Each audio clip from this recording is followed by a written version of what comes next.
देखो heart patient के लिए सबको पता है बैलेंस डाइट, होल ग्रेन्स, लीन प्रोटीन्स, अच्छा फैट, ओमेगा 3 ओमेगा 6 वाला, खूब सारा फाइबर डाइट में होना जरूरी है।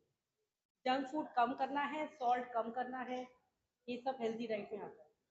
तो साहब जो ये टेक्नोलॉजी आई है हार्ट शरीर का इंजन है, तो हार्ट में जब ब्लॉकेज आती है तो उसके जो नतीजे होते हैं वो काफ़ी सीरियस हो सकते हैं। हार्ट अटैक हो जाता है, वो सारे शरीर को अफेक्ट करता है। लेकिन ब्लॉकेज सारे शरीर के नसों में हो सकती है। किडनी की एक नस ब्लॉक हो जाए तो किडनी का फंक्शन तो खराब होता ही है, अनकंट्रोल्ड ब्लड प्रेशर होता है, तो उसको डिस्कवर करके उसका इलाज करना ज़रूरी है। एक चीज़ जो हम अक्सर देखते हैं कि जो बाईपास के लिए मरीज आते हैं उनके गले की नस जो ब्रेन में ब्लड ले जाती है उसमें भी ब्लॉकेज होता है। कल ही हमने एक मरीज की ब्रेन की आर्टरी की ब्लॉकेज खोली। दिल में छेद होना, वाल्व बंद होना, वाल्व टुकड़ा है, या फिर हार्ट का एक चेम्बर जो एक कमरा है वो नहीं बना है, या नाड़ियाँ उल्टी हैं, एक ही नाड़ी है एक नाड़ी बनी नहीं, ये सब तरीके की बीमारियाँ हो सकती हैं और जिसका इलाज सर्जरी से संभव है। ये स्पेसिफिक कोई रीजन है या फिर जीन्स का फर्क किसमें पड़ता है? इसका जीन्स का भी थोड़ा सा रोल है, लेकिन ज़्यादातर स्पोरेडिक अपने आप बनते हुए हार्ट बनते हुए रुक गया। कुछ रोल हमारे पोल्यूशन, स्मोकिंग, अल्कोहल, ड्रग्स उन सब का भी आता है, बट ज़्यादातर बीमारियां अपने आप बढ़ते हुए हार्ट में रुक गया कहीं बनना तो हो जाता है। मैम जो दिल में छेद होते हैं ये क्या इनको कैसे होता है? बच्चों का दिल का छेद जब हार्ट बन रहा था फीटल लाइफ में, मतलब के पेट में, तब वो बनते बनते रुक गया, कहीं एक जगह अपने आप से फोटो वहाँ रुक गया, तो वो छेद रह जाता है या नाड़ी नहीं बनी या वाल्व सुखड़ गया। तो उसको हम सब जान सकते हैं, फीटल लाइफ में अल्ट्रासाउंड और फीटल इको वगैरह होते हैं। उसके बाद जब छेद अगर हो गया है तो बहुत सारे छेद होते हैं कुछ जो अपने आप बंद हो सकते हैं, बट वो अपने आप से सोच के नहीं बैठना है, वो डॉक्टर जब तक ना कहे ना तब तक उसका दिखाते रहना है कि इसको छेद बंद हुआ नहीं हुआ। और जो छेद हमें लगता है नहीं बंद हो रहे हैं, बच्चे को नुकसान पहुंचा रहे हैं, बच्चा पनप नहीं पा रहा है या उसकी वजह से खेल नहीं पा रहा, तो इतना स्कूल नहीं इतना मिस कर रहा है, तो उसके लिए हम सर्जरी या फिर एंजियोग्राफी से उन छेद को बंद कर देते हैं। आमतौर पे देखा गया है तो जो दिल में छेद होता है तो छोटे मोटे डॉक्टर से दिखा दिया पूरा ट्रीटमेंट, जैसे जैसे वो बड़ा हो जाता है वो एंड भी हो जाता है। जब ये वो छेद है वो जो हार्ट के अंदर उभर के आता है वो कमजोर महसूस करते हैं, तो ऐसा सुनने में आता है या देखने में, तो उनके लिए क्या होता है? इसीलिए मैं कहती हूँ जन्म से दिखाना है। अगर किसी ने कहा दिल में छेद है, शक भी है, तो तुरंत ही बच्चों के हार्ट के डॉक्टर अब तो बहुत हर सिटीज में अवेलेबल है, जरूर मिलना है और फिर लगातार रेगुलर ट्रीटमेंट फॉलोअप कराना है। या तो किसी ने मतलब बहुत सारे लोग गांव में और शहरों में और बहुत सारे छोटे डॉक्टर कह देते हैं कि ये छेद अपने आप बंद हो जाएगा 5 साल तक, ऐसा नहीं सोचना, उसको जब तक आप रेगुलर फॉलोअप करना है। और अगर हम छोड़ देंगे तो उसके बच्चे के फेफड़ों के प्रेशर बढ़ते जाते हैं, वो एक स्टेज ऐसी आ जाती है जब हम उसको ऑपरेट करके भी नहीं ठीक कर सकते। आप जितना पैसा लगा लो लेकिन वो उसका इलाज संभव नहीं है। इसीलिए मैं इस बात को जागरूक मतलब अवेयरनेस लाना चाहती हूँ ये कि अगर कोई दिल का छेद है तो उसका रेगुलर फॉलोअप करें और उसको डॉक्टर जब तक ना कहे तब तक उसका फॉलोअप ना छोड़ें। जो ये टेक्नोलॉजी आई है क्या है वो, क्या देश में पहली बार है? देश में पहली बार तो नहीं आई है ये। आप जो टेक्नोलॉजी नई टेक्नोलॉजी बोल रहे हैं, वाल्व चेंज करने वाला जो पूछ रहे हैं, नई टेक्नोलॉजी तो नहीं बोलूँगा, 2012 से टेक्नोलॉजी चल रही है, मगर अभी इंडिया में अभी भी पिकअप नहीं हुआ है। रीज़न ये है अवेयरनेस नहीं फैली हुई है कि बिना सर्जरी के भी हार्ट की वाल्व चेंज किया जा सकता है। बुजुर्ग लोग जिनमें सर्जरी कई बार पॉसिबल नहीं रहता है उनके लिए इस प्रोसीड्यूर बहुत लाभदायक है, और उनमें ये प्रोसीड्यूर करके एटलीस्ट हम लोग 10 से 15 साल उनकी लाइफ एक्सटेंड कर सकते हैं। नहीं किया सपोज, या तो सर्जरी से आपने चेंज नहीं कराए या ये टैवी प्रविधि से चेंज नहीं कराए आपने, तो वहीं पेशेंट 50% लोग 2 साल के अंदर मर जाते हैं। तो ये नई टेक्नोलॉजी है, लोग थोड़ी सी अवेयरनेस की ज़रूरत है। अवेयरनेस हम ही सब लोगों को फैलानी है, नहीं तो लोगों को मालूम भी नहीं चलेगा। जितने फैलेगी उतनी अच्छी रहेगी, उतने लोगों को लाभ इसका ऑपरेशन कितना टाइम लगता है? 1 से 1.5 घंटा लग जाता है टोटल। इसमें हम लोग वेंटिलेटर पे नहीं डालते, बाईपास अगला दिन एक रात तो हम लोग आईसीयू में रखते हैं, अगला दिन हम लोग चलने के लिए।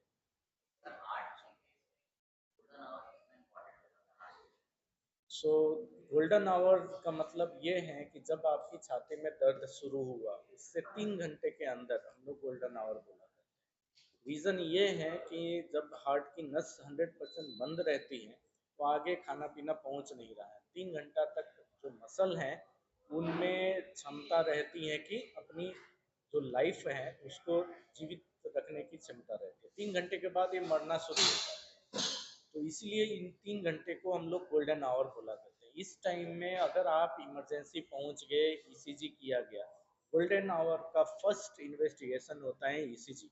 अगर ईसीजी में एसटी एलिवेशन है और डॉक्टर बोलता है कि आपको हार्ट अटैक हुआ है, तुरंत करना पड़ेगा, तो वो गोल्डन आवर मिस ना करे। कई लोग हम लोग देखते हैं इमरजेंसी में बातें करते रह जाते हैं, बातें करते रह गए तो टाइम वेस्ट हो गया। तो हम लोग बोलते हैं टाइम इज मसल। तो बस 3 ईसीजी है। लोग बोलते हैं, कई लोग हमें आके सुनाते हैं कि एंजाइम्स आप कर लो, मगर कार्डियक एंजाइम्स तो कुछ टाइम के बाद ही बढ़ना शुरू होता है। 3 घंटे 4 घंटे के बाद बढ़ना शुरू होता है, तब तक तो मसल मरना शुरू हो चुके हैं, मर चुके हैं, फिर फायदा क्या। तो इसलिए हम लोग हार्ट अटैक जो होता है शुरू हुआ चेस्ट पेन से 3 घंटे तक को गोल्डन आवर बोलते हैं। अगर उस टाइम में ये नस खुल जाती है तो मसल डेड नहीं होता है, हार्ट की फंक्शन प्रिजर्व्ड रहती है। मतलब कि हार्ट की फंक्शन जो रहती है उतनी ही रहती है, या ज़्यादा से ज़्यादा 2-3% या 5% की कमी आती है। तो पेशेंट का जो स्वास्थ्य है वो अच्छा रहता है। इसलिए कोई भी पेशेंट अगर 3 घंटे के अंदर पहुंच रहा है छाती में दर्द के साथ, ईसीजी में एसटी एलिवेशन है, तो ट्रीटमेंट तुरंत कराना चाहिए। पर वो बताते ही नहीं है कि हमें छाती में दर्द हुआ है। कई बार ये भी एक सोशल स्टिग्मा रहता है कि चलो तुम्हें कल लेके चलेंगे बोल के बोलते। ऐसा नहीं है, पुरुष हो या महिला हो, ट्रीटमेंट सबकी होनी चाहिए। और जब भी आपको छाती में दर्द हो आपको बताना चाहिए और हॉस्पिटल लेके जानी चाहिए और ट्रीटमेंट करानी चाहिए। बेसिक लाइन ये है। इमरजेंसी में छाती में दर्द हुआ, एकदम से दर्द ऐसा है कि छाती में भारीपन लग रहा है, आप मान लीजिए नाभि के ऊपर कोई भी दर्द हो, छाती में भारीपन हो, लग रहा है कि किसी ने चाकू टाइप का मार दिया हो, उस टाइप का दर्द है, तो हो सकता है हार्ट अटैक हो। पहला चीज ये है कि आपको अगर जल्दी से जल्दी हॉस्पिटल पहुंच सकते हैं तो जल्दी से जल्दी हॉस्पिटल पहुंचे। वहाँ पे ईसीजी हुआ, आपको बोला गया कि एंजियोग्राम कराइए, आपको एंजियोग्राम करानी है और ट्रीटमेंट लेनी है। सपोज आप दूर हैं, ठीक है ना, पहुंचने में थोड़ी दिक्कत हो रही है, 3 घंटे से ज़्यादा होने वाला है, और आपके साइड में कोई भी फार्मेसिस्ट है, फार्मेसी है, तो सबसे पहले कोस्पिन कह के एक दवा आता है, सब कोई को मालूम है। वो दवा आप 300 मिलीग्राम आप ले लीजिए और उसके बाद जितनी जल्दी हो सके आप हॉस्पिटल जाने की कोई भी चेस्ट पेन इग्नोर नहीं करनी चाहिए, उसको आपको हॉस्पिटल जानी ही चाहिए। कई लोग बोलते हैं गैस की प्रॉब्लम है, गैस की प्रॉब्लम, मगर गैस की प्रॉब्लम तो ऐसे ही मीन्स शुरू तो होता नहीं है एक ही बार, कुछ ना कुछ गड़बड़ी हुआ है तभी जाके शुरू हुआ है। सिंपल गैस की प्रॉब्लम भी हार्ट अटैक की साइन हो सकती है।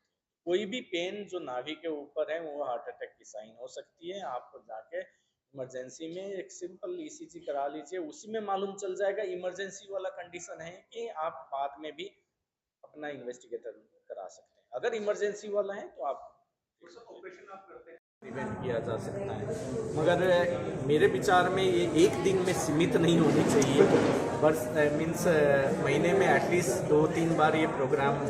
सर हार्ट को लेकर क्या क्या डिजीजेस होती हैं एक सिंपल मैं सिंप्लीफाई कर रहा हूँ।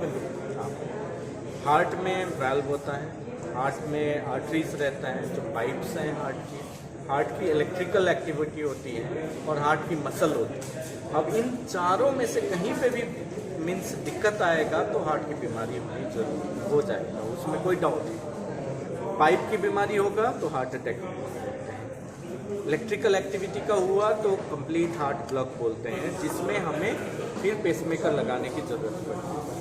वाल्व की बीमारी हुआ तो सांस की दिक्कत, धड़कन तेज हो जाना, छाती में दर्द होना, ये सब शुरू हो जाता है, तो वाल्व बदलनी पड़ती है।